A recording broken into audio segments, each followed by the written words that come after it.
આપણે વાત કરીએ તો એનું જે કમર્શિયલ વ્હીકલ્સ છે એ અલગ કર્યું છે, પેસેન્જર વ્હીકલ્સ ઇન્ક્લુડિંગ જેએલઆર જે હમણાં લિસ્ટેડ છે એ એમાં જ લિસ્ટેડ રહેશે અને ટાટા કમર્શિયલ વ્હીકલ્સના શેર્સ મળશે.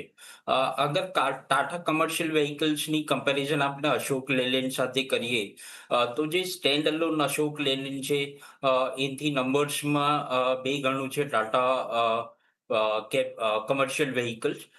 તો એક્સપેક્ટેશન્સ છે કે ટાટા કમર્શિયલ વ્હીકલ્સ છે એ લગભગ 200-250 પર લિસ્ટ થવું જોઈએ. બટ માર્જિન પ્રોફાઇલ અને લીડરશિપ છે ટાટા કમર્શિયલ વ્હીકલ્સમાં.